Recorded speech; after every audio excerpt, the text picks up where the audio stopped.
Mother Africa and Petry, or Petry. Mother Africa, read by Richard M. Thompson, aka Ion Dreams. Mother Africa. Spring that year arrived in New York City on the 10th of April, quite early in the morning. Even in Midtown Manhattan, the air drifted down between the skyscrapers, suggested that the earth was slowly warming up, coming alive again after a long, hard, snowy winter. The early morning sun actually enlivened the look of the concrete sidewalks and the brick and stone of the buildings. It reached into the darkest alleys, the meanest side streets, from the lowest tip of the island to the upper reaches of Harlem. In Harlem, a small patch of April sunlight managed to filter through the dark encrusted windows of Emmanuel Turner's bedroom. Either because of the sun or because of something in the air that suggested the arrival of spring, he woke up earlier than usual. He eyed the small patch of sunlight on his bedroom floor. I gotta get going early, he said aloud. They'll all be cleaning house today. In the spring, when women clean house, his business increased because they threw away a lot of stuff that he picked up and sold. He was the only black man in the area who dealt with junk in second-hand items. He did a good business. His neighbors called him rags, old rags, junk, bottles, old bottles. His friends called him Man or Manny. His preparations for his business day were simple. He slept in a shirt, a ragged buttonless garment, once blue, now a faded gray. Reaching down toward the foot of the bed, he grabbed his trousers, got out of bed, put them on, and fastened them about his waist with a piece of rope. He ate his breakfast with relish. Half a bottle of orange juice, 4 sausages, 3 eggs, a pot of coffee, half a pan of cornbread left over from the night before. Having thrust his bare feet into his shoes, a pair of combat boots he fished out of a garbage can, he was ready to set out on a careful inspection of the contents of as many refuse cans as he could reach before the arrival of the Department of Sanitation trucks. Glorified name for garbage trucks. The studs who drove those trucks amused him. He laughed whenever he heard the hellish noise they made early in the morning. Slam bang of metal done deliberately to wake up people whose stinking garbage they had to handle. They kidded him, but they looked out for him. If he was late, they yelled, "What were you doing, Manny? Getting your beauty sleep? We got here fustest with the mostest." And then, "You want any of this stuff?" And they would help him load a discarded chair or a small sofa on his cart. Another reason he usually got going early was so he wouldn't be caught in heavy traffic with a loaded cart, a good way to get yourself killed. The cars came in close. Some of them did it deliberately, and the stink of the exhaust from the buses and the trucks was enough to choke a man to death. Outside in the big yard, Man paused long enough to make a swift examination of its contents. He ignored the flickering, ever-moving pattern of light and shadow that the sun cast over the disorder and confusion of the yard as he checked the position of the piles of worn-out tires, the inner tubes and parts of cars, the broken chairs and rickety tables, the heaps of clothing and piles of old bottles that constituted his stock. He could tell instantly if anything was missing. He had trained himself to remember the exact position of certain items in relation to the ones next to them. That way he knew if somebody had been poking through his stuff. People sometimes took a shortcut through his yard over to the next block, and some of them helped themselves to things they thought they could use. But it didn't happen very often, so he never made a fuss about it, but it always gave him a funny feeling. He didn't know when people did this, and he felt as though chairs and tables and parts of cars moved away by themselves when he was asleep. Having made certain that nothing had been disturbed during the night, he got his pushcart from the rotting shed at the back of the yard and set out on his rounds. He was fond of the pushcart. The handles were worn smooth, polished by his hands. They seemed almost like an extension of his hands and arms, and the balance of it on the wheels was beautiful. The cart wheels made a faint rumbling that he could hear despite the street noises, the roar of traffic, the sound of car horns. In less than a block, he picked up a number of saleable items: 6 shapeless felt hats, 10 sweaters, most of them in good condition, one not so good, 3 almost new quilts, a huge pile of dusty curtains. He would run them through his washing machine, an old one someone gave him in exchange for a dryer he picked up for free from a moving man, some mismatted rubbers, a pair of hardly worn at all galoshes, several usable lamps, an old lantern, a dozen pretty good plates, and a child's high chair in fair condition. In appreciation of this abundance of saleable merchandise, and also in appreciation of the clean, cool, shining morning, he began to utter a sing-song cry at regular intervals, pausing now and then to look up at the windows of the private houses and the apartment houses he passed. He had a big baritone voice, and he let it out as he half talked, half sang the words. Abba, Abiua, Abba, old rags, old bottles, old sewing machines. His voice went up and down and up. It cut through, went over, went under the other sounds in the street, the hum of traffic, monotonous, regular, the low-pitched, high-pitched voices of passer-by, the sudden sharp screech of brakes slammed on at the traffic light, at the corner. No one ever had an old sewing machine to sell or to give away, but he liked the sound of the word, and his voice lingered on machines, caressed it, very nearly exhausted the scale on it, as he placed a bit of old metal on his cart. As he pushed his cart along the edge of the street near the curb, men and women waiting at bus stops, drivers of trucks and cars, turned for a second to look at him. He was so accustomed to being looked at that he ignored the stares, the lingering, speculative glances that followed him as he worked his way on down to the next block, moving quickly. He knew that people did not stare at him because they were attracted by his melodious voice. They turned to look at him because he was so blatantly and offensively unwashed, unshaven, uncombed. His great bushy beard obscured most of his face. Winter and summer he wore an Old Navy watch cap pulled way down on his head, partially covering his well-shaped forehead. His skin, what could be seen of it, was dark brown. Wind and weather had burnished it so that there was a faint reddish tinge under the brown. His eyes were bright, alert, the expression wary. His clothing was as unkempt as his hair and beard.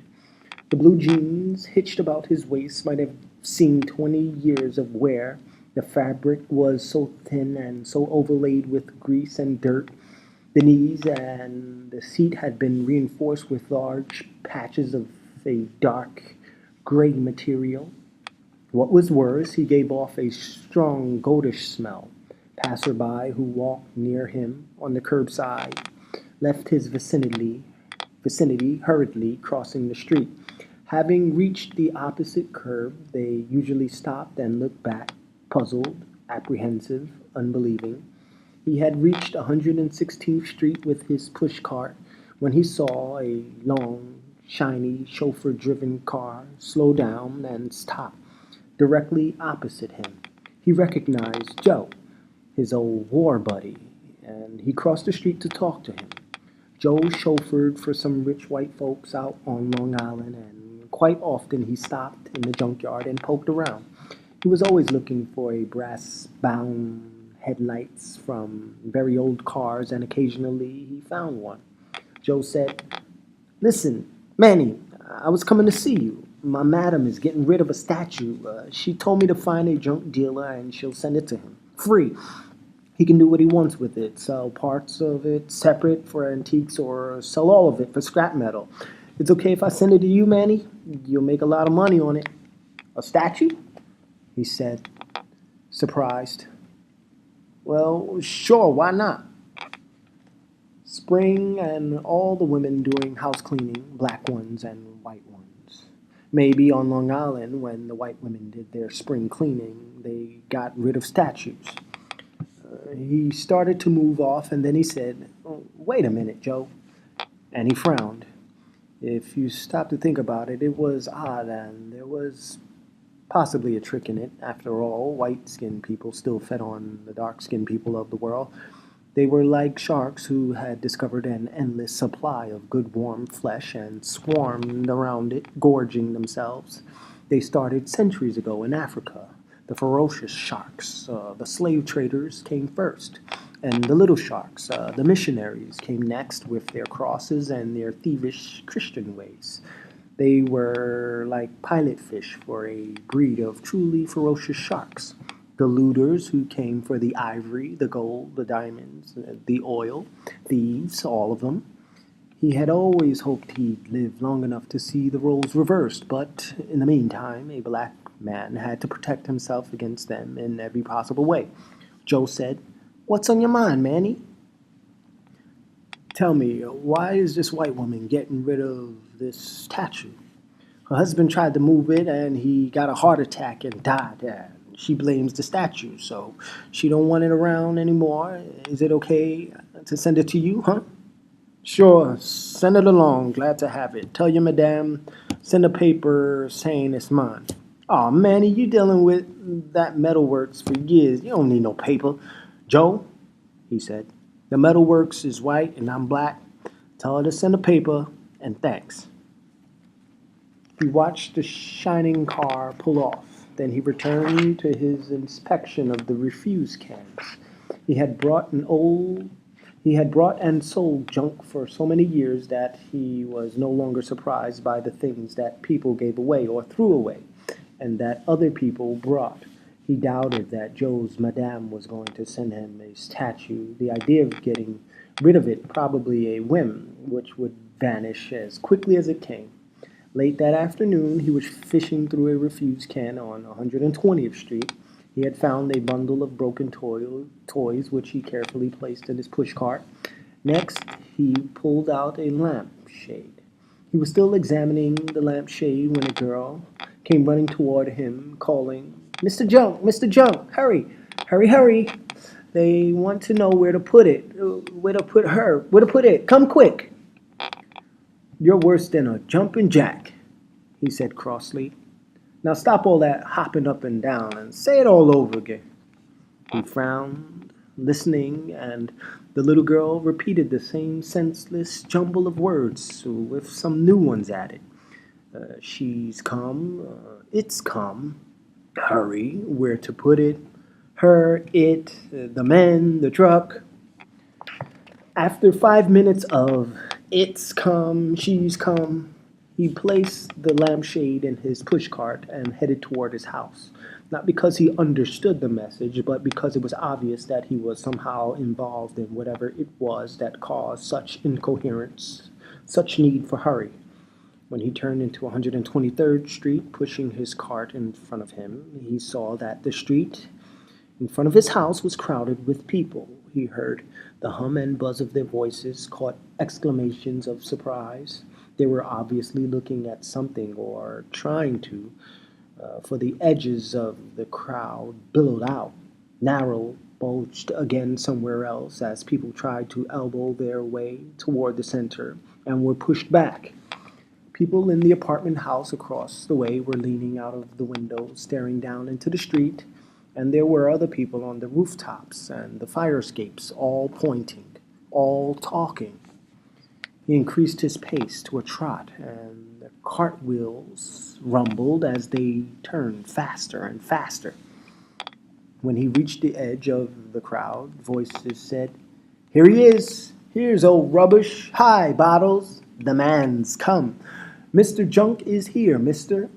Hands thrust him forward, pushed him forward, until he was standing beside a trailer truck, an incredibly long trailer truck, and there, stretched out full length, lying on her back, her face toward the sky, lay a statue of a woman. In one swift, startled glance, Man Turner took in the dark nakedness of the statue, the arc of the breast, the curve of the thighs. He sucked in his breath. He could not understand where this thing had come from, why it was here, why it had to do with him. "What kind of happy horse shit is this?" he demanded. "Where'd this thing come from?" "Trail's End, Mrs. Threadway's place. Where do you want her? Where do you want her?" "It ain't for me," he said defensively. "I don't go in for no art stuff. There's a mistake." The driver of the truck thumbed through a sheaf of papers. "You Emmanuel Turner?" he asked. Man admitted reluctantly that he was. "Then it's for you, from Mrs. Charles Edward Treadway." The truck driver took a good long look at Man Turner. He couldn't seem to look away from Man's pants. Finally he said again, "Where you want to put her?" Man did not answer right away. He was staring at the statue.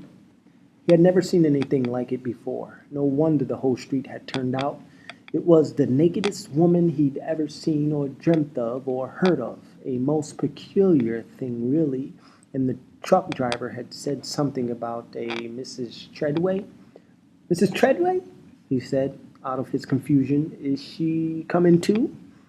"The statue is from Mrs. Treadway," the driver said slowly, carefully. He looked at Man's pants again and shook his head. "Where do you want the statue put?" "Why?" Man removed his cap, scratched his head, pulled at his beard.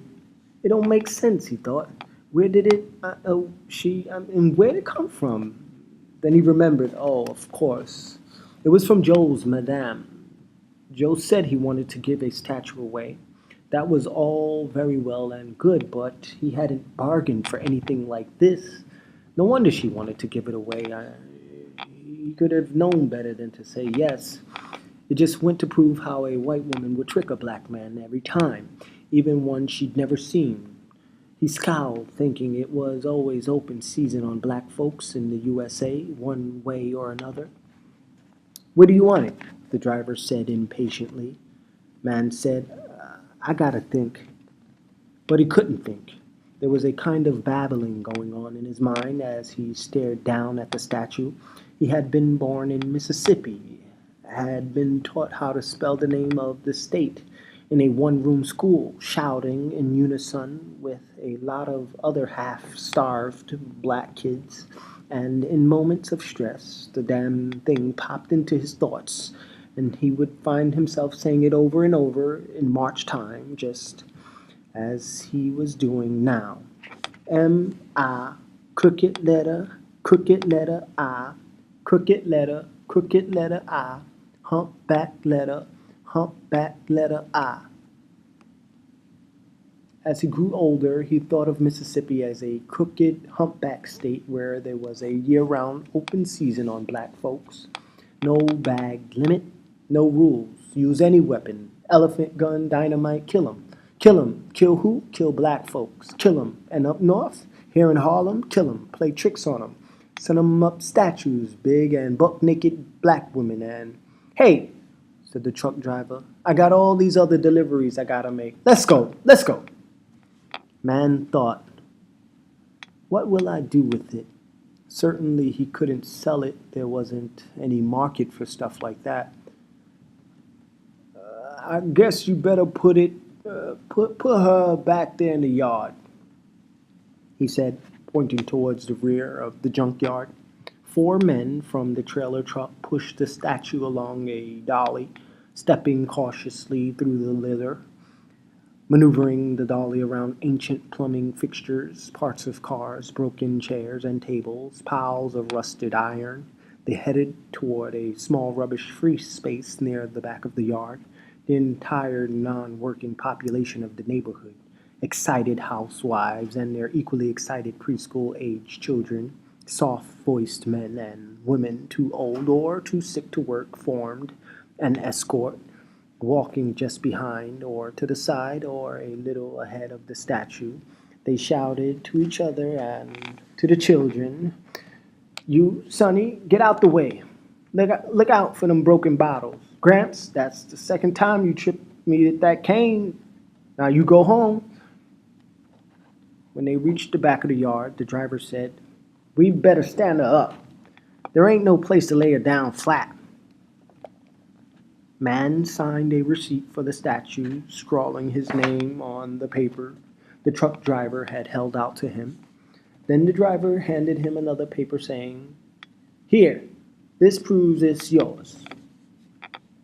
Once the truckers were gone, the neighbors drifted away, leaving him alone with his terribly naked statue. He walked around it, studying it. It occurred to him that he could have refused to accept it. Reaching in his pants pocket, he got out a corn cob pipe, stuffed it with a coarse dark tobacco, lit it. He puffed on it and was dismayed to find that it had lost its power to soothe him, or else he was too upset to be soothed by anything. He should have told the truckers to dump this dark, naked, metal woman in the Harlem River. He couldn't have a thing like this smack in the middle of his junkyard. Well, not exactly in the middle, sort of to one side near the back fence, but she might as well be right out in the street. Worse than having a 3-ring circus in a place of business. He got out his pushcart and went back to his examination of the contents of the refuse cans. Hurrying now because it was getting late, he decided that he would not keep the statue. If she didn't sell right away, right off the bat, and he doubted that she would, for no person in their right mind would buy a thing like that, why'd he sell her as scrap metal to the metalworks, and they could melt her down and he'd be rid of her. That night, after he finished his supper, he went out in the yard, intending to sort over this day's haul of junk. Instead, he stood idle, staring at the statue. The neighbors were staring, too, and talking as they stared. "Hey, look at what's in the junkyard. I'll move out. I won't have my children living next to no such thing as that. That dirty old bottles ought to be ashamed of himself. That thing's a disgrace to the neighborhood. I bet you he's out of his mind. You children stay away from him, you hear? Look at old Junk standing there looking over here. He probably drunk." Another voice said, "That's it. He's drunk and crazy. Drunk and crazy. Somebody ought to do something." Man Turner listened to them, thinking, "They act as though I was deaf." His first impulse was to go to the metalworks right then and there and sell the statue for whatever price he could get. And then a small boy and a small girl leaned out of an upper window of the apartment house next door, pointed at him, and chanted in unison, "Shame, shame, everybody know your dirty black name. Shame, shame, everybody know your dirty black name." He frowned. He'd be darned if he sell that statue. He'd keep her, just for spite. He'd done favors for all these people who were now calling him dirty, crazy, drunken. He'd mended toys for those shrill-voiced kids who were making up rhymes about him. For a price, of course, but he gave good value, did good, careful work. He didn't sell broken stuff, always fixed it up first, and he didn't have to. But then, after he went inside his house, he kept thinking that the statue was the most terribly alive-looking piece of metal he had ever seen, stark, naked, and alive. He'd best be rid of it. He'd sell her first thing in the morning. That was the last thing he thought about before he drifted off to sleep, lulled to sleep by the quiet. For, to a city ear, the street was quiet. So was the house. All sounds were subdued, far off. Somewhere in the distance, a car passed, its motor making a gentle hum. In the next block, a bus snorted to a stop, snorted off again. A policeman's whistle sounded, and 3 streets away a fire engine roared past. Man Turner's ears were so attuned to the street's noises that he no longer really heard them. They were like music in the distance. He knew the sounds were there, but he had long since stopped listening to them. And then this normal, quiet city night suddenly became abnormal, unquiet. Man Turner woke up, sat up in bed. He heard the wail of the siren on a police car, excited voices, and then gunfire. He got up and looked out of his bedroom window. The yard was filled with light, brilliant shafts of white light that picked up and then lost. A running, crouching figure with darted back and forth, now hiding behind the piles of junk, now out in the open with other bulkier figures in pursuit. Man pulled on his pants, fastening them about his waist with the piece of rope as he went down the stairs and then out into the yard.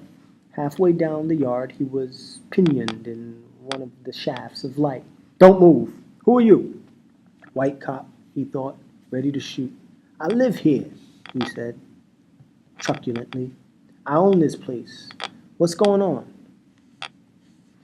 "Guy with a gun. Gone nuts, I guess. He's shooting up the block." Instantly, Man thought of the statue, the metal woman, and walked toward her, looked up at her. She was okay. Queer thing to do, though. He was going to sell her in the morning. Why should he care what happened to her? Folks who bought metal by the pound didn't lower the price if the metal was scratched or scarred or dented by bullets. A bullet whistled past his head and he ducked. "He's gone down the back," someone shouted. There was the sound of running feet. An assault on the back fence. Hard, furious, sudden.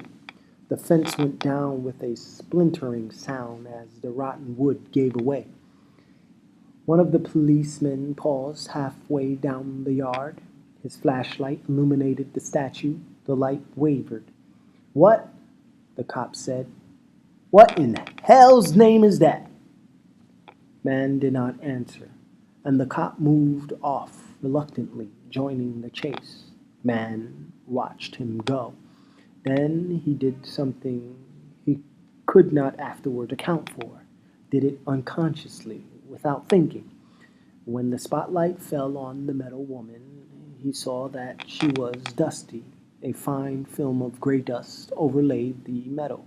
Using his hands and his arm as a dust cloth, he wiped the gray film from her feet. He was startled by the result. Her feet gleamed in the darkness of the yard. He stared at them, wondering what she would look like if she were dusted all over. The next morning he got up earlier than usual.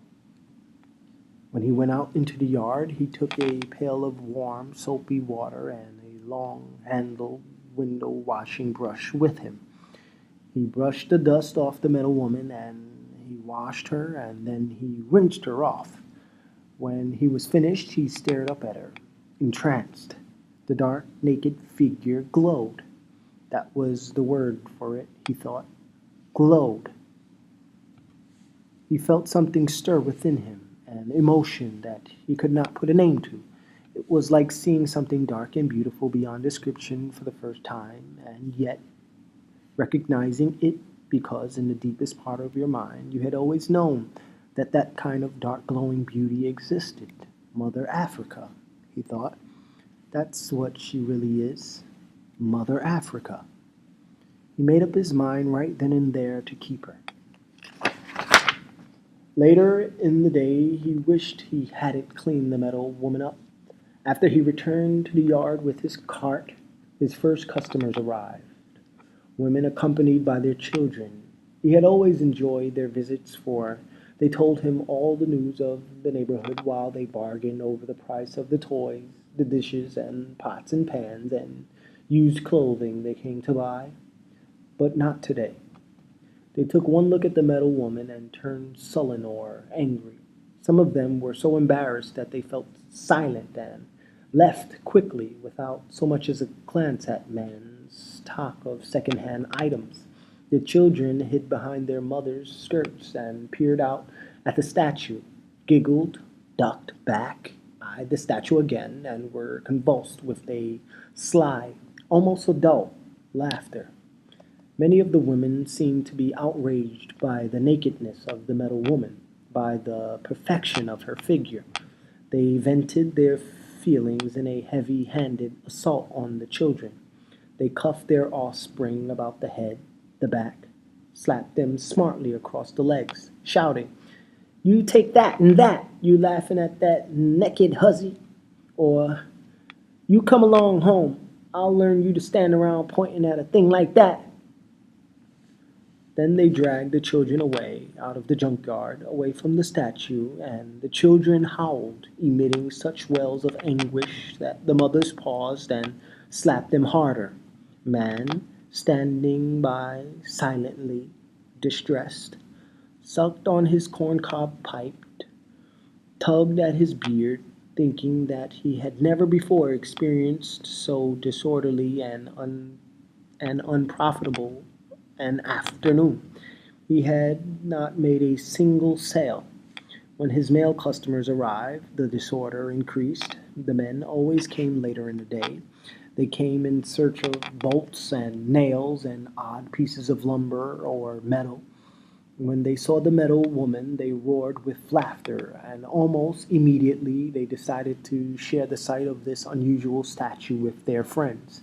They kept leaving the junkyard and returning with other men. By 5 in the afternoon, the metal woman was surrounded by the hangers-on, the touts, the evil ones, the lost ones from all the bars and pool rooms for blocks around. These shameless strangers hooted at the metal woman, shouted hoarse voices, greetings at her. They slapped her bare metallic bottom, fingered her legs, passed judgment on her breasts.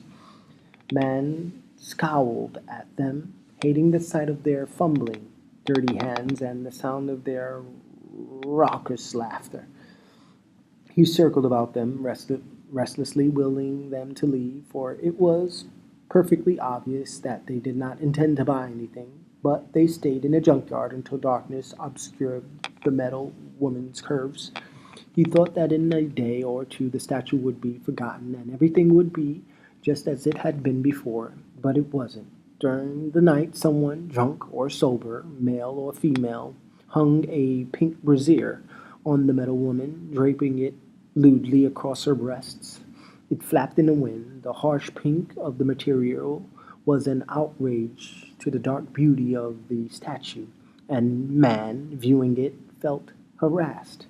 He never knew from one day to the next what item of discarded clothing would be pinned about her waist or draped about her shoulders.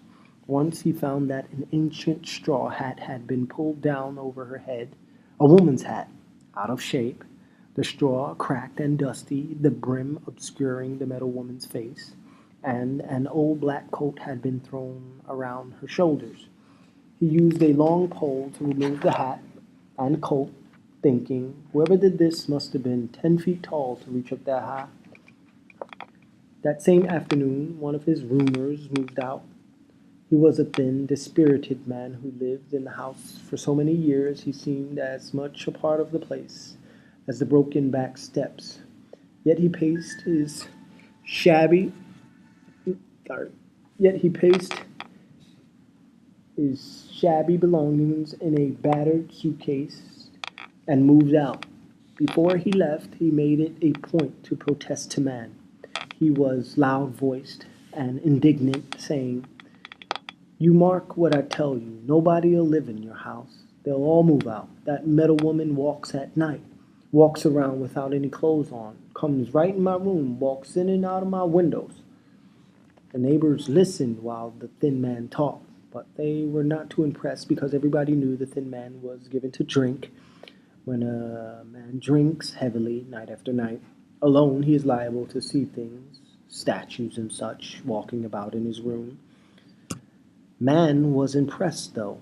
He was losing money because of the metal woman. He decided that if she were placed further back in the yard, she wouldn't be so conspicuous. He tried to move her, though he sweated and strained, pushed and pulled. He couldn't budge her. He had to have a derrick. She was so heavy. Then he thought if he built a kind of barricade of junk in front of her, people wouldn't be able to see her. In the afternoons, after he finished his rounds, he started piling large objects in front of her. He had forgotten he owned some of it. He soon discovered that it was impossible to pile stuff up high enough to cover her up. The men still patted her bare bottom with their horny hands, and the women frowned and slapped their children and dragged them away.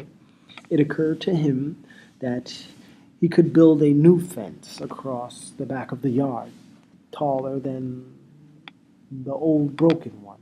This new fence would at least protect the metal woman from the people who lived in the back of the junkyard. He spent a few afternoons building the fence, a tight boarded fence. He painted it white. When he finished painting it, he stood off and admired it. The metal woman looked good in front of the fence, only she sort of stood out against it, showed up more. Perhaps he shouldn't have painted it. He shook his head, frowning, swinging the paint bucket back and forth. Shouldn't, he muttered impatiently. He had never doubted his own decisions before. I wonder what's come over me. He pondered over this as he fixed his supper in the basement kitchen of the house. He ate slowly, thinking that he had been a free man for years now. No worries, no doubts. Now and then he stopped eating to stare at the grimy walls of the kitchen, to tug at his beard, as he thought about his way of life. It was a simple life, uncomplicated, ideal, because it was the kind of life which meant you slept straight through the night, no lying awake, twisting and turning, while you thought, if I had done this or had done that or had not done that, things would have been better. No lost hours spent regretting a course of action. He was drinking his second cup of hot, strong coffee when he heard a loud, outraged voice, a woman's voice, lifted in complaint, in wrath. He recognized the voice at once.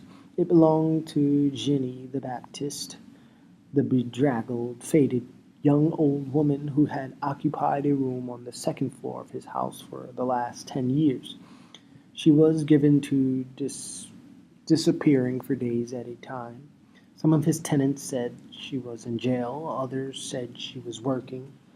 As long as she paid her rent promptly, and she always did, he didn't give a hoot or a holler where she spent or where she went or how long she was gone. Sometimes she returned from these absences cold, sober. Other times she was roaring drunk. But drunk or sober, she always smelt of gin. He listened to her voice, thinking, this time she's drunk and nasty. I'll fix you, she shouted. He heard the sounds of blows, resonant, repeated. I'll fix you, standing there laughing at me. Will you, you loon, you take that and that. He got up and looked out of the back of the door, and then hurried out into the yard. Jenny the Baptist was beating the metal woman with the rusted fender of a car, stumbling, rocking forward and then back, nearly falling, but striking the metal woman, hip and thigh, and calling her such names that he shuddered. He wrenched the fender out of her hand. Get out of here, he shouted angrily. He aimed a mighty blow at Jenny's head. She ducked and screamed. Get out of my yard, he said, and get out of my house, and don't you ever set foot in it again, you black bitch. As he watched her shove her miserable belongings into two paper shopping bags, he scowled ferociously. He had never put a rumor out before, and he'd had all kinds, drunken, sober, honest, dishonest, clean, dirty, all kinds. As long as they paid their rent and didn't mess around in his affairs, he was content with them. He never had liked change. Yet here he was, after all these years, putting a rumor out and calling her names, and Ginny lurched towards the stairs, gripped the banisters with a trembling hand, and started down. He walked behind her, ignoring her mutter, "Calling the kettle black?" No, he thought, as she stumbled out of sight around the corner. He'd never liked change. But he went out into the yard and stared at the metal woman and then examined her to see if Ginny had damaged her. She was all right. The smooth, dark surface was unmarred. But if he was going to keep her like this, he'd have to move his junkyard. It was the only way to keep people, drunken women like Ginny the Baptiste, dirty-handed men, snickering children, and their sullen, angry mothers, away from the metal woman. He did not like the idea, but he started tearing down the ramshackle shed which ran along one side of his property. He would be losing money, for he rented that rotting shed. People kept their cars under it and paid for the privilege. Having torn the shed down, he spent the next 2 weeks rebuilding it. Then he moved every piece of the junk out of the yard, parts of cars, discarded bathtubs and sinks, bits of metal, piles of bottles, broken chairs and tables. He made trip after trip hauling stuff in his hand cart, sweating, straining, cursing the necessity that made him do this. He housed the junk in the rebuilt shed, and he built another tight board fence, completely separating the place where he sold junk from the place where the metal woman stood. The day after he finished the fence, he saw a garden bench, an old-fashioned wooden bench, in the window of a Salvation Army store. He went in and priced it. The woman in the store eyed his beard and his ragged clothes and drew a little away from him. "It's $3," she said hesitantly. "Sold," he said. He took the bench home on his push cart and put it out in the yard, though he knew there must be customers waiting for him in the shed that now housed his collection of junk. He sat down on the bench and, puffing his corncob pipe, studied the metal woman. He was pleased. The neighbors would forget about her now, for they could no longer see her. Neither could his customers. They, too, would forget her. She could be seen only from the rear windows of his house. As he sat there looking at her, he tried to think what it was she resembled. He decided that she was like a small, clean river seen early on a spring morning. The thought made him feel like singing, and he hummed softly under his breath as he stared at her defined waistline, the curve of her thighs. He stopped humming, thinking that if she could only be seen from the rear windows of his house. Then he turned and examined the house. It wasn't, if you tried to view it through her eyes, well, it wasn't much to look at. The house from the back appeared to be a brick wall punctuated at intervals by a series of hazy, sooted, encrusted windows like those in that abandoned warehouse near the Harlem River. You couldn't see through them any more. The back door sagged on its hinges. The bottom step was broken. Turning away from the house, he shrugged his shoulders. Once you started finding fault with a place, you were bound to spend money on it. And once you started doing that, it was a sure thing you'd lie awake nights trying to figure out where the money was coming from. And then you were no longer free. He glanced down at the hard-packed earth under his feet, scuffed his feet back and forth. The ground was hard, just like concrete. He thought about the statue that sat in the little park at 124th Street. A man on horseback, nothing special about that statue, but it looked good because of the grass around it. He turned his attention back to the metal woman. Yeah. If she had grass around her, she would look like spring itself. It wouldn't cost very much to have grass out here in the yard, couldn't, if the city was so free with it in the parks and everybody knew the city was stingy, penny pinching stingy. He was humming under his breath again when he went to attend to his customers. As he moved about the rebuilt shed, buying and selling and talking about his stock, he congratulated himself for having moved the junkyard. His business was now suddenly and miraculously normal. The shed was crowded with women who had come to buy, and now that they were no longer disturbed and angered by the sight of the metal woman's naked beauty, they were completely amiable. They chatted with each other, examined his stock with care, spoke to their children with affection, and bought toys for them. While he listened to the brisk soprano chatter of women, relishing it, part of his mind kept evoking a picture of the metal woman, standing not as she did now on the hard, bare ground, but as she would look when surrounded by thick green grass. This picture, vivid, recurrent, lingered in his mind. It was a stimulus so powerful that it won out over his aversion to spending money. Because of it, he not only purchased grass seed, but he also bought loam and topsoil. He dug up the yard, a slow, hard job, added loam and topsoil, raked it smooth. After he scattered the grass seed, he watched over it with a fierce protectiveness, chasing the cats and dogs who dug in the now soft earth, shooing away the sparrows that picked the seed out of the ground. His vigilance was rewarded. By the end of May, the yard was covered with a pale green fuzz, which he felt well worth the time and effort and money it had cost him. This pale green fuzz slowly deepened in color, thickened in texture, until by the end of June it had become a lawn, smooth, velvety, like an expensive carpet. The weather turned suddenly hot. There was no rain, no so Man watered the lawn every night. He enjoyed this nightly watering of the lawn.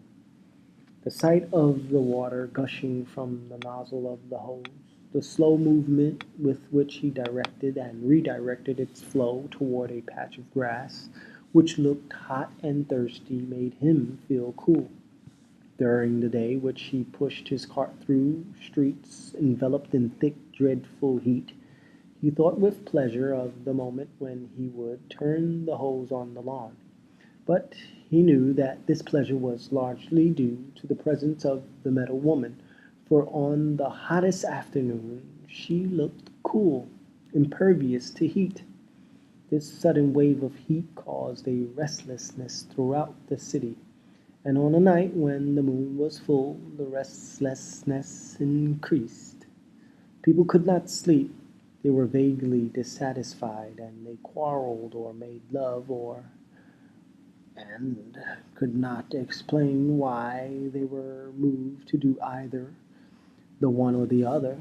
Babies who, as a rule, slept straight through the night, woke up and cried or laughed for no reason at all.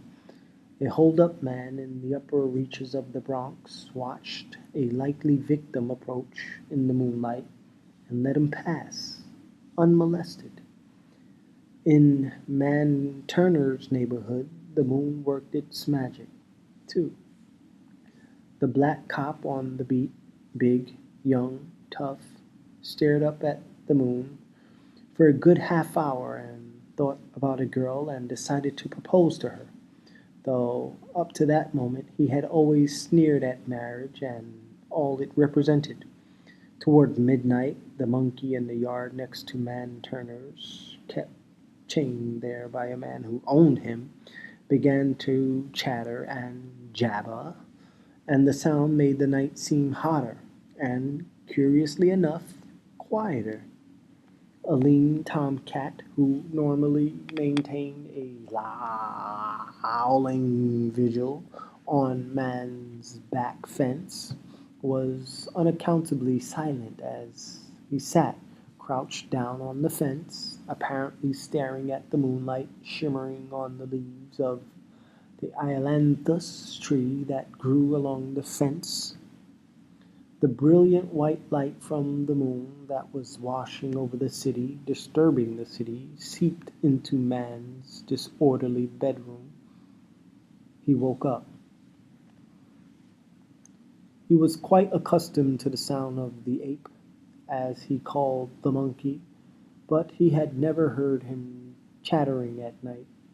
He did not know whether it was the heat or the moonlight or the jabbering of the ape, but he simply could not go back to sleep. He pulled on his disreputable pants and secured them about his waist with a piece of rope that served him as a belt. He walked barefooted out into the yard. Thus, for the first time, he saw the metal woman in the moonlight. He stared at her, moving toward her slowly like someone who was sleepwalking. His bare feet were deep in the soft grass, cool in the soft grass. He reached out his hand tentatively and touched her. She did not feel like metal at all. Cool, yes, but she seemed to respond, to come alive, to move under the touch of his hand, to leap with life. He felt like singing, but he had no song. Never had heard of any song suited for such a moment, no melody that could possibly match the feeling of tenderness that suddenly assailed him at the thought that this dark woman was his. He had Mother Africa right here in his yard. He sang, Abba, Abba, Ba, oh clothes, oh rags, oh sewing machines. And it became a paean of praise, sung softly, sweetly in the moonlight. He went up and down the scale 5 times on old sewing machines. And then he padded softly back into the house. First thing the next morning, he looked down the length of the grass-covered yard at the metal woman. Flickering sunlight dappled her shapely legs, her outstretched arms, her slender waist. In his mind's eye, he saw her as she had looked in the soft light from the moon, so alive that he thought of her as a living, breathing black woman, so beautiful that there were no words to describe her except Mother Africa. He began to whistle. He whistled a tune that he made up on the spur of the moment. He whistled it over and over, thinking that it matched the metal woman, was suited to her. It was a young tune. It had a lilt and a lift to it. Under the spell of this whistled tune, he walked over and looked at himself in the long, cloudy mirror that hung on the door of his bedroom. He did not know why, but he had expected to find in his own reflection something of the beauty of the tune, something of the beauty of the metal woman. Instead, well, he loathed what he saw.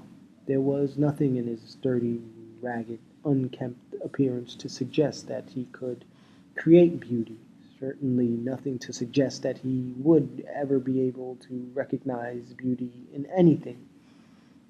He looked like a creature born solely for the creation of ugliness. He suddenly yearned to be clean. He took a bath. Before he was clean, he took 3 baths in hot soapy water, rinsing himself off each time in clear water. He scrubbed himself from head to toe. Then he got a pair of scissors and hatched at his hair, at his beard. The result was dreadful. Finally he dressed hurriedly, put on a clean shirt, hitched his disreputable pants about his waist with the piece of rope. Then he went to the barber shop on the corner. Sam, the barber, looked at Man Turner over the top of the morning paper. "I ain't got nothing to sell today, Junk," he said quickly. "Nor to give away." He talked fast, hoping that Junk would leave fast, because he'd have to air the place out before any customers dropped in, and airing out after Junk had been in the shop for 5 minutes was kind of hard. Man sat down in the barber chair nearest the window. "Shave and haircut," he said. Sam the barber groaned. "I always figured this was going to happen to me someday," he said. "My daddy used to say to me when I took up barbering, 'Sam, someday you're going to have to get a customer you ain't never had no shave and never had no haircut, and then you're going to regret having to took up barbering as a way of eating. There's easier ways to get food.'" He approached Man with caution, sniffing the air. He sniffed again incredulously. For some reason, Junk didn't smell bad anymore, just faintly bad. "It's them pants," Sam the barber said under his breath. Sam set to work. He started with Man's head. He snipped, he clipped, he combed, he brushed. He slowly clipped and snipped his way through the matted underbrush that was Man Turner's hair, again and yet again. He said bitterly, "Would you mind telling me how long it's been since you had a haircut and a shave?" Man smiled. He felt light as air, like a cloud in the sky, like a red balloon floating down a street, moved by the merriest pulsation of a breeze, light as air and clean as a whistle. "It's been years," he said happily. He bet he could float right out through the door of Sam's shop, out through the door, down the street, through stone walls and brick walls. He smiled again. He had very good teeth, sound, evenly spaced, white. "I've lost track. It's been so many years." 25 years at least, he thought. Could be longer. Shit, time had a way of fooling you. Probably closer to 26 years. During the Second World War, he had endured months of spit and polish, of schedules exact, unchanging, summoned up for him at least, in those mocking words. "You're in the army now, you son of a bitch, you're in the army now." Well, anyway, his thoughts had been a refrain, repeated, never varying. "If I ever get out of here alive, if I ever get out of here alive, if I ever get out of here alive, so help me God, I'll never shave or comb my hair or..." But he did. While Man sat there in the barber shop, soothed by the snip, snip, snip of Sam's scissors, he thought about the past. Sam talked as he worked on Man. Man heard some of what he said, missed a lot of what he said. Once he started to get up out of the chair because it seemed to him that he was making a dreadful mistake, losing his beard and his hair all at once. Why was he getting a haircut and a shave? He really didn't know. That time, so long ago, when he came out of the army, the war was over, and the peace already half over. At one and the same time, he hadn't stopped shaving. Oh, no, because he met Mary Lou Brown on a street in Harlem. Yeah, right at the corner of 125th Street and 7th Avenue, to be exact. He bumped into her, yeah, and he knew He couldn't live without Mary Lou Brown. He convinced Mary Lou Brown she couldn't live without him. After they were married, he found out that she believed that cleanliness was next to godliness. She didn't say this, and looking at her man wouldn't necessarily know it, though he should have suspicioned it because she always looked and smelt as though she had just stepped out of a tub of hot soapy water. Her clothes were like that too, and her hair. She had a passion for scrubbing and washing and dusting and sweeping. During those few months of their marriage, he found out something else about Mary Lou Brown. She firmly believed that many a mickle makes a muckle. She didn't say that either, but she headed him straight toward a job. He worked in a factory where he punched a time clock, and every Friday night he handed his pay envelope, unopened, over to Mary. He ate his meals accordingly to a time clock, too, or at least he might as well have, because breakfast was at 7:30 sharp, lunch at 12:30, and dinner at 6:30. These hours never varied, just like in the army. He knew beforehand what he was going to eat: fish on Fridays, beans on Sundays, chicken on Sundays, Saturdays, leftovers on Monday and Tuesday, liver every Wednesday, pork chops on Thursday, and start again with fish on Friday. And he loved it. He loved this life. He loved his wife, loved his life with Mary Lou. Sam the barber started in on Man's face, clipping, snipping, brushing. He muttered softly under his breath. Man ignored Sam, went back to thinking about Mary Lou. She saw to it that he didn't hang around with the boys anymore. He didn't have time. He went to night school every night after dinner to learn more so he could earn more, which was peculiar if you stopped and thought about it long enough. But he was too happy to object to the rigid schedule he adhered to because Mary Lou Turner, nee Brown, had the kind of smile and face and body that would keep a man following her halfway around the world, pacing behind her on a leaning string. Sam the barber said, peering out of the window. Out of the window, there goes Fishmouth Taylor with his new girlfriend, kind of spindle spanked, too, just like the last one. He must like him that way. Man nodded, and as best he could, for Sam was still snipping away at his face. If Fishmouth Taylor had a new girlfriend, then surely the first spindle shanked one would be getting rid of the material evidence of Fishmouth's affection. He made a mental note to stop at 129th Street first thing in the morning, probably find quite an assortment of souvenir cushions and costume jewelry and other items in the rubbish. His thoughts returned to Mary Lou. And then, next they were going to have a baby, and life was filled with the wonder of it, the miracle of it. But Mary Lou died in childbirth, and the baby died too.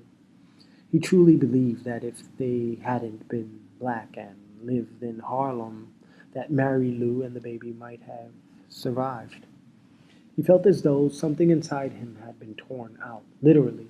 For a long time he stayed in the apartment, not able to do anything, not able to think, not able to curse whatever fate it was that had destroyed his life.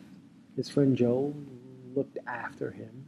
He and Joe had been friends for years in the army together, and even before that, born in that crooked, humpbacked state.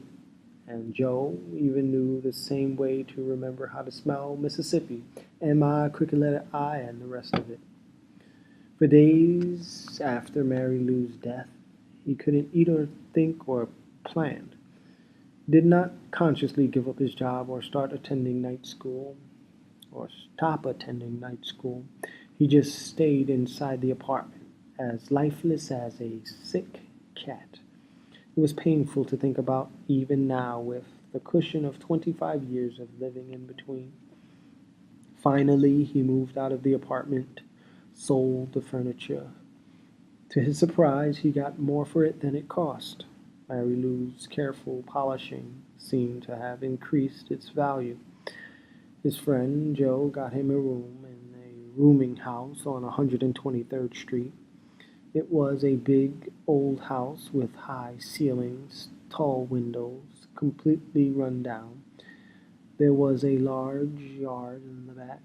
His room didn't cost much, and soon he got accustomed to the dirt and grime.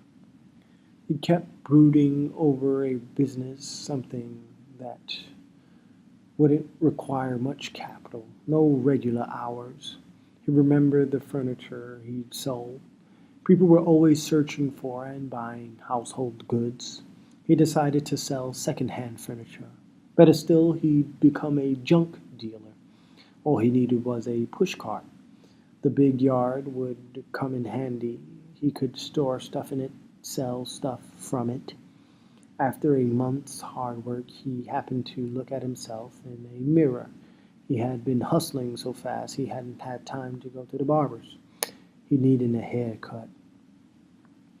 He hadn't shaved either. His shirt was filthy, so were his hands and his face. His skin seemed to have been absorbing the soot and the grime from the junk he handled. He didn't bother to get a haircut or to shave. As his hair and his beard grew longer, he found they were an asset.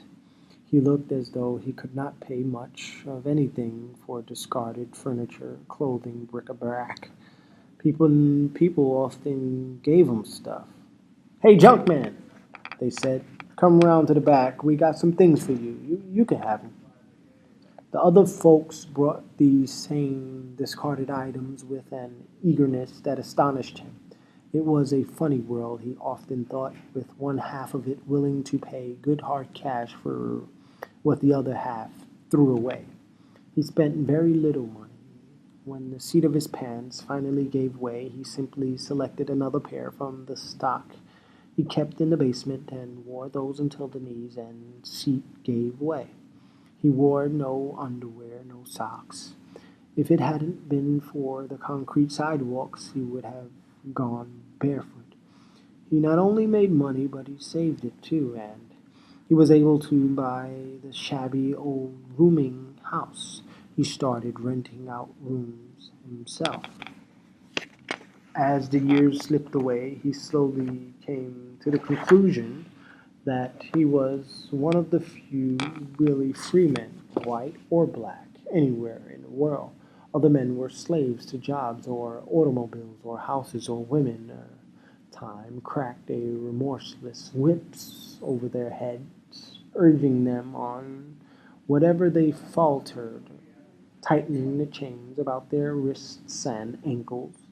No matter how fast they trotted, it was never quite fast enough for them to make enough money to be free. But he was free. It cost him little or nothing to live. He was able to go and come as he pleased, work only if he felt like it. Sam the barber lathered Man and shaved him.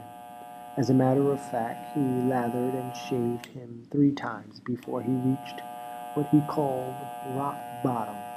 That's it. Man Turner's skin. Man slowly became aware that Sam was staring at him, open mouthed, backing away, peering, coming up close again. Sam said, "Why, you ain't old at all, Junk." He sounded surprised, and then he said, "Nobody'll know you. Not a living soul'll know you." Pause. "Say, you know you could disappear and nobody'll know where to find you. They could pass you on the street and they wouldn't know who you was. Who you was you." He handed Man a mirror, murmuring, "Nobody'll know you. Look at yourself, Junk." Man accepted the mirror and frowned. He didn't really want to look at himself. No man wants to look head-on at his own face after not having seen it for over 25 years. He glanced in the mirror and the frown deepened. He'd felt like a red balloon floating down the street. Well, now his stomach was turning around inside himself, and he felt solid, heavy, flesh, blood, and bone heavy, earth-bound. This was his face. He shivered. It was like seeing your own ghost, because this face, unearthed by Sam the barber, was the face of Mary Lou's husband, the face that had endured shock and sorrow. It was a little heavier about the jowls, and it was it wasn't a bad face, not an evil face. The skin was surprisingly smooth. He had forgotten what the skin on his face looked like. It was an unnatural faded color where the beard had been, but the sun would take care of that. Once again, he knew doubt. He had had his beard trimmed a little, not cut off. It might have been better, yes. Having it cut off made him feel as though he had borrowed a face back, reached back 25 years to the days when he was married to Mary Lou and helped himself to that face. And, well, this clean-shaven face was in bondage now. This time there was no Mary Lou to make the bondage desirable. Shouldn't, he muttered irritably. Well, he'd done it. His face was bare now, like the top of a bald man's head. Billard ball bare. And that was that. Clean anyway, he said, as he handed the mirror back to Sam. Sam brushed Man off, unpinned the cloth from around his neck. He said, "Listen, Junk, maybe I shouldn't say so, but now you got yourself all nice and cleaned up, and most of the smell is gone. You ought to get rid of them pants." "Get rid of my pants," Man said. He had heard what Sam the barber said, but he had been thinking his own private thoughts, and it was a sad truth, but there was damn little connection between what went on inside your head and what was going on at the same time inside another man's head, yes? And inevitably, when the other man spoke his thoughts aloud, as Sam had just done, he always ended up startled by the complete lack of connection. "Yeah," Sam said, "them pants don't smell good. No offense, I mean, but... well, no offense taken. I kinda wondered." Man left the barber shop and went straight home. He selected a new pair of pants from the stock in the basement. Corduroy pants, clean, never worn. They were a pretty good fit, too. He rummaged around until he found the belt. Then he went upstairs, put on the new pants, and looked at himself in the mirror, that long, cloudy mirror that hung in his room. He had to get used to himself before he took the pushcart out. He gestured with his hand, smiled, raised his eyebrows. Then he half talked, half sang his cry. I buy, I buy, I buy. Old rags, old bottles, old sewing machines. He felt like a fool watching his clean, bare-faced stranger who was himself. Even his cry, familiar as it was, sounded strange to his ears. He could not trace the way he'd come, and that made him feel queerer. Why, after all these years, had he cut off his beard, his hair? The back of his neck felt cold, and the new corduroy pants were stiff, unyielding. The metal woman, he suddenly remembered, was responsible for this change in him. But why? It was the way she looked, just last night with the moon shining on her. Yes, it seemed a long time ago. No, not last night. Yeah? When he lost his beard, he must have lost all sense of passing of time. He went out in the yard to confront the metal woman in the hope that she would make him feel better. But she didn't. He frowned as he looked at her. She was only a statue made of some dark metal. Yet he resented her as deeply as though she had been a live woman who had tricked him into cutting off his beard. Turning away from her, he got his pushcart and set out on his rounds of the refuse camps. He was late, and the pickings were few and far between. The sanitation trucks had beaten him to the best places. Other junk men had gone through the rest of the stuff. It was an effort to the pushcart. He found himself suddenly and violently aware of the passing of time. He kept wondering whether he had done the best possible thing with his life, whether perhaps he'd missed his original destiny. It may have been marked down somewhere and he had ignored it and now would never reach it. This troubling thought gave him a gnawing sense of guilt, as though he had betrayed the man whose face he now bore. His afternoon customers did not lift his spirits. Sam the barber was right. Nobody knew him. His oldest customers prowled under the shed, seeking bargains, eyed him, ignored him. Having decided on their purchase, they approached him, saying, "Where's old Bottles? You bought him out?" It was a mixing-up business, and obviously a dreadful mistake on his part. Children who the day before had leaned against him, their bodies warm and pressed close as they watched him mend their broken toys, now stared at him distrustfully, as though suddenly confronted by a stranger who had not yet declared whether he was friend or foe. What was more disconcerting, many of the sensitive little ones recognized his voice and stared up at his face, his mouth, in an awful, unwinking appraisal. He suspected that they thought he had swallowed old Bottles and, as a result, was now speaking with old Bottles' voice. He had never committed any serious crimes against the law or against the state. He did not have any major breaches of the moral code on his conscience. But when he found himself surrounded by a group of children, all staring at him with fixed gaze, he turned away from them and began a fidgety, nervous appraisal of his life. He almost convinced himself that somewhere in the past he had committed a dark and treacherous deed which these children had ferreted out. Turning on the children, he shouted roughly, "Go home!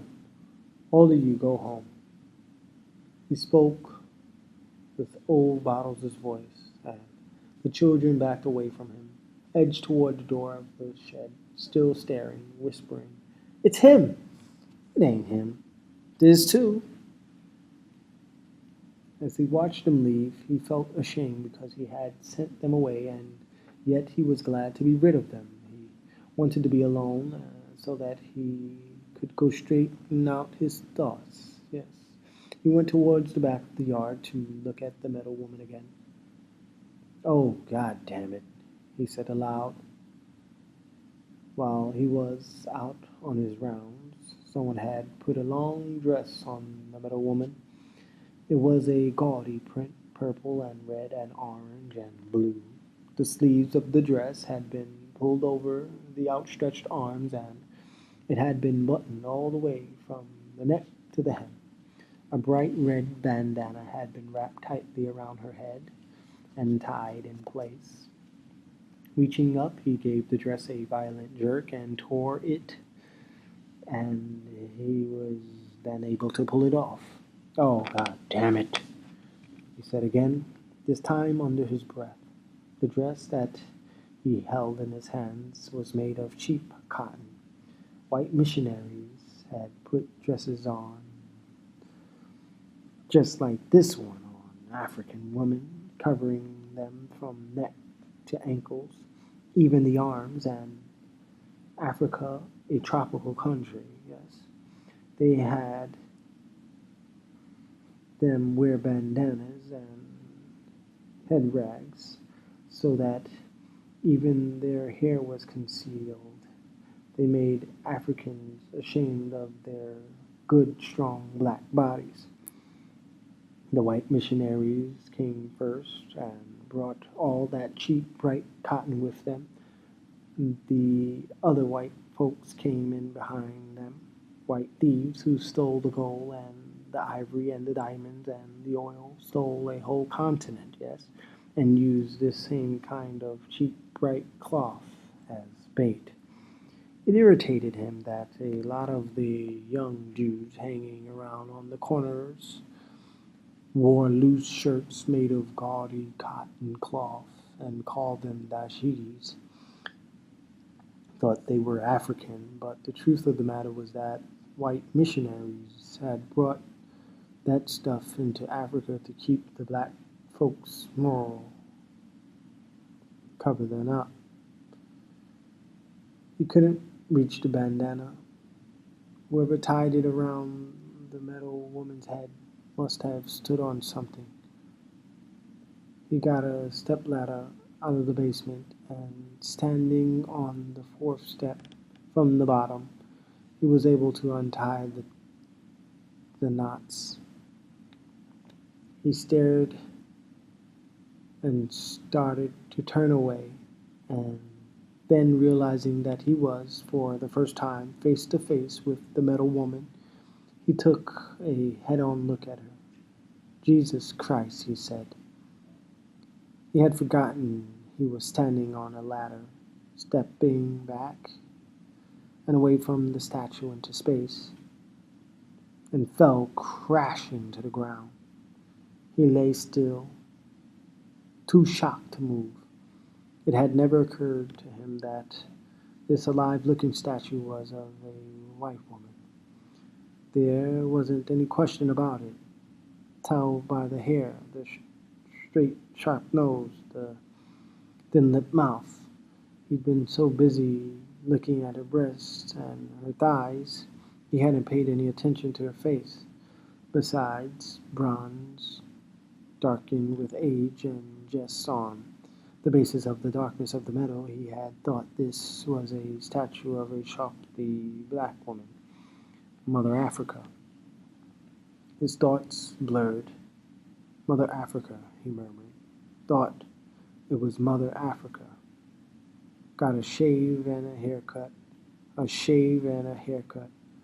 Me from the humpback crooked state thought she was Mother Africa.